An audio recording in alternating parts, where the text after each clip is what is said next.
بسم الله الرحمن الرحیم. ډیره بختوره غونډه ده. زم خپل خوشبختی ګڼم. سایل صاحب ناست او زه خپل شعرونه وایم. علي سبحان عبد صاحب دی. ډیره مننه کوم چې دلته رالل. بیا تاسو د ټولو څخه هم ډیره مننه. منګه هم دغه څه غوښتل چې تاسو داسې بیا د تیر ځل په شانتي ناسي او زمونږ د مشران منګه دی په لا سنجیده شاعران راغون کړي دي. تاسو د ټولو نه مننه چې تاسو راغلي دلته ځان د پاره خیر یو ځل چرچا کې وخی. زړو اډوکو لا موقع د خوشحالۍ لټوم د مور په مخ کې چې جړا راشي زو خاندمه د شهید شو ارمانونو په مزار وجاړم د شهید شو ارمانونو په مزار وجاړم چرته چې ذکر د وفا راشي زو خاندمه د شهید شو ارمانونو په مزار وجاړم چرته چې ذکر د وفا راشي زو خاندمه او خپل یوګین یو لویدل لاس رایات شیرته خپل یوګین یو لویدل لاس رایات شیرته کله چې نوم د مسیحا راشي زو خاندمه چې د شارک نه نږدې خدایا چغې د څنګه ناورېدې خدایا چې د شارک نه نږدې خدایا چغې د څنګه ناورېدې خدایا صبر او صبر اخر څومره صبر لنډ شوي ما باندې اوږدې خدایا صبر او صبر اخر څومره صبر لنډ شوي ما باندې اوږدې خدایا او زما نظر نه دی دا ډېر لرې دی دومره نږدې مې ولیدې خدایا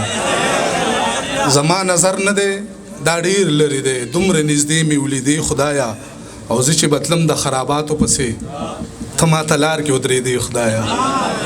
زه چې بتلم د خراباتو پسې ته ماته لار کې ودرېدې خدایا او درغاړي وزم زه چرته یې ته ای د حرم او بتکدې خدایا درغاړي وزم زه چرته یې ته ای د حرم او بتکدې خدایا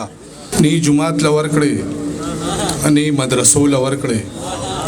د قربانۍ سرمنې ټولې مې کدو لور کړې نه جمعات لور کړې نه مدرسو لور کړې د قربانۍ سرمنې ټولې مې کدو لور کړې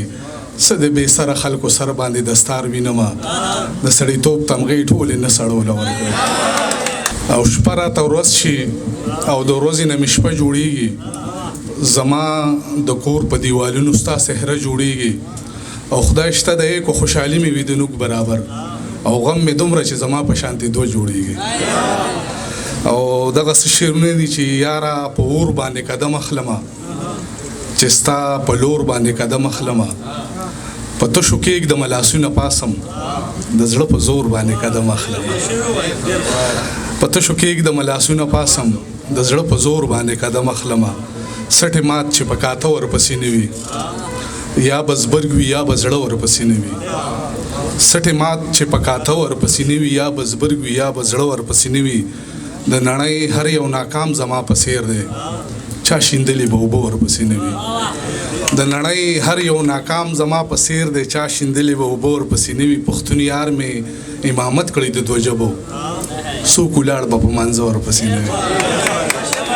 پښتون یار مې امامت کړی د دوه ژبو څوک ولاړ به په منځه ورپسې نه وي او سا صورت شیار ته هر سړی تسلیم دی بیا زمونږ په شان چخله ورپسې نه وي او دغه څه شعرونه نور دي چې کمې په ځان باندې هر څه وکړم بیرته به رانشي دلبر څه وکړم ځکه مې په ځان باندې هر څه وکړم بیرته به رانشي دلبر څه وکړم او ته چې بیرته ستون شولې په نیمه لار زه مې په دې پاتې سفر څه وکړم ته چې بیرته ستون شولې په نیمه لار زه مې په دې پاتې سفر څه وکړم او ستا نظر په څیر لکه د نمر شلو اوس په ناګنډلي پر هر څه وکړم او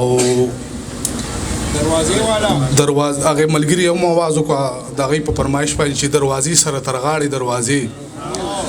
ته د چا په غم کې جاړې دروازې برابر د هم په غم باندې شریک روان کندر باندې ولاړې دروازې او هغه څه چې غم هم د مرور داسې یمه لکه شاړې دروازې او زه د کور یم پر دې پورې حیران ته درمانه رانه غواړې دروازې